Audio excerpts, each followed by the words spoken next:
Masih berpakaian seragam dinas, ratusan ASN dan PPPK ini saling baku hantam di halaman kantor Wali Kota Tidore Kepulauan Maluku pada Senin pagi.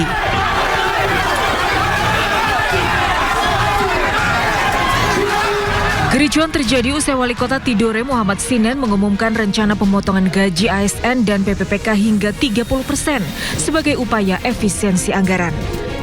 Wali Kota menyatakan APBD sudah tekor 50 miliar hingga harus dilakukan efisiensi. Tak terima dengan rencana itu, sesama ASN dan PPPK emosi dan malah saling baku hantam. Bahkan masa nyaris membakar kantor Wali Kota.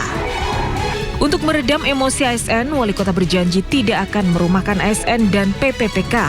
Dari Tidore Kepulauan Maluku, Ismail Sangaji Ainus melaporkan. Pemirsa, polisi menetapkan 14 tersangka baru kasus daycare Little Aresya di Yogyakarta. Penetapan 14 tersangka baru ini berdasarkan gelar perkara yang dilakukan oleh polisi.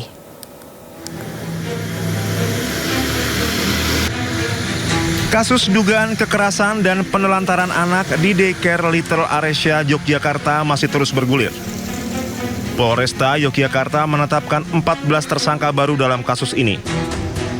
Belasan tersangka tersebut antara lain 10 orang pengasuh, 2 orang admin, 1 petugas kerumah tanggaan, dan 1 orang satpam.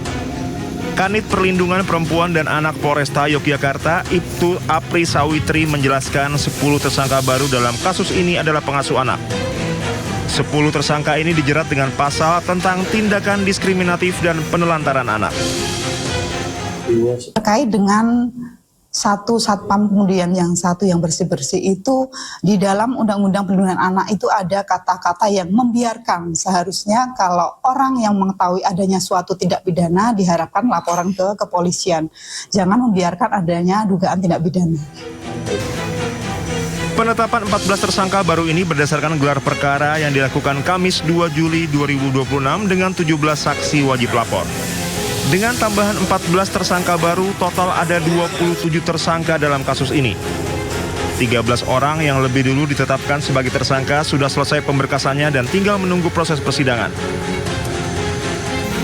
Dari Yogyakarta, Gunanto Farhan Anyis melaporkan. Kasus pembakaran santri di Pondok Pesantren Lombok Tengah memasuki tahap penyidikan, pemirsa. 15 saksi dan korban sudah diperiksa dan polisi akan segera menetapkan tersangka.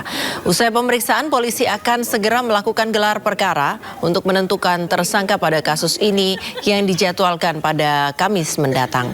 Sebelumnya 3 orang santri dibakar oleh teman satu ponpesnya yang merupakan senior korban di Kabupaten Lombok Tengah dan akhirnya menyebabkan 1 orang meninggal dunia dan 2 orang korban lainnya mengalami luka bakar serius.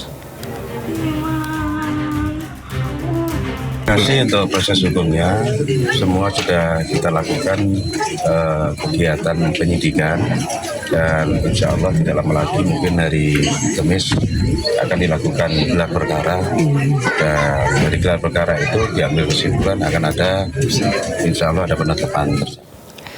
Direktorat PPO dan PPA Polda Jawa Barat telah menggelar rekonstruksi dan gelar perkara dalam kasus penganiayaan dan penyekapan yang dilakukan oleh Taufik Hidayat terhadap kekasihnya YTR.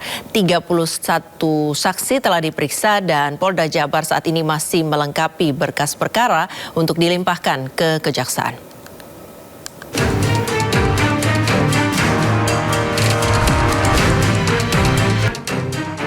Direktorat PPO dan PPA Polda Jawa Barat telah menggelar rekonstruksi dan gelar perkara dalam kasus penganiayaan dan penyekapan yang dilakukan Taufik Hidayat 30 tahun terhadap kekasihnya YTR 29 tahun.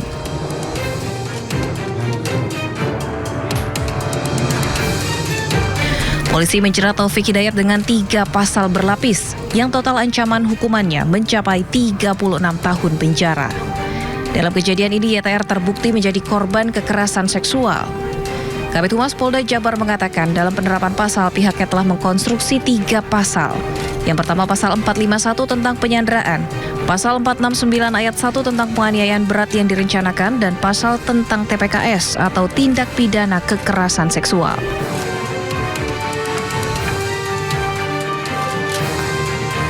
Jadi di sini unsur perencanaannya kita tambahkan sehingga harapan kita untuk memaksimalkan ancaman ini menjadi 12 tahun penjara kita masukkan.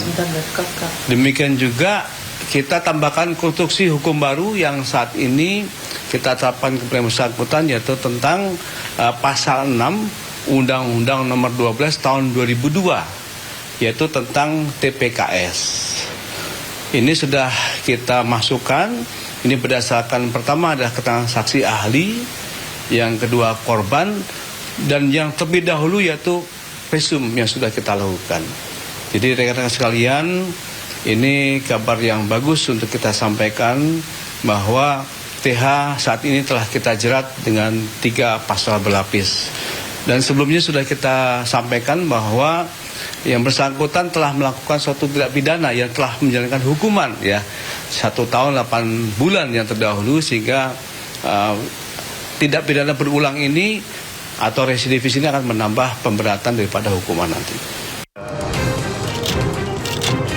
Sebelumnya, Polda Jawa Barat mengungkap kekejaman Taufik Hidayat, tersangka penyekapan dan penyiksaan terhadap YTR, dilakukan secara berulang lebih dari 2 tahun, yakni sejak Mei 2024 hingga Juni 2026. 31 saksi telah diperiksa dan Polda Jabar saat ini masih melengkapi berkas perkara untuk dilimpahkan ke kejaksaan dan membuka kemungkinan penambahan pasal lain jika ditemukan bukti baru. Tim Liputan iNews melaporkan. Pemirsa, tim dokter Rumah Sakit Hasan Sadikin Bandung masih membersihkan infeksi luka yang diderita oleh YT, korban penyekapan dan penyiksaan kekasihnya. Korban akan menjalani operasi setelah bersih dari infeksi. YT, korban penyekapan dan penyiksaan kekasihnya, masih dirawat intensif tim medis Rumah Sakit Hasan Sadikin Bandung, Jawa Barat. Dari keterangan dokter diketahui kondisi YT kini jauh lebih baik. Wanita 29 tahun ini telah bisa beraktivitas seperti duduk dan berkomunikasi. Saat ini tim dokter RSHS masih membersihkan infeksi luka korban. Sambil menunggu operasi, tim dokter juga tengah memulihkan psikis korban. Alhamdulillah pasien saat ini memang sudah bisa duduk, sudah bisa dapat beraktivitas, dan juga kita kemarin sudah melaksanakan debri demam atau pemeriksaan luka sambil dengan menunggu operasi. Saat ini memang sedang pemulihan dan sedang menunggu operasi seperti itu.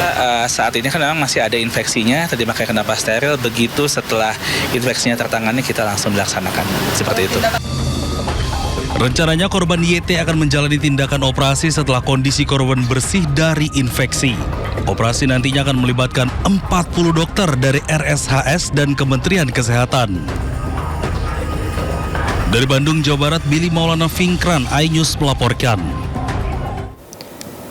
Pemirsa, hilang sepekan, Nadira, mahasiswi Telkom University, akhirnya ditemukan. Korban didapati dalam kondisi linglung di pinggir jalan dan kini mendapat penanganan psikologis.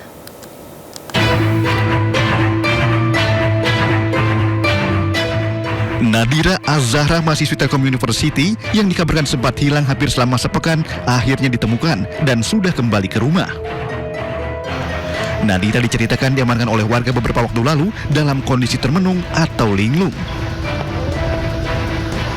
Ananda Nadira Az-Zahra ya, sudah ditemukan dan sudah kembali ke kediaman dalam kondisi sehat walafiat ya, dan sudah dalam pengawasan keluarga. Jadi informasi ditemukan ya dia berdasarkan informasi dari sumber yang memang yang mau membantu lah.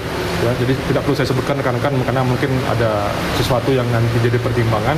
Yang pasti ditemukan masih di Kota Bandung seperti itu.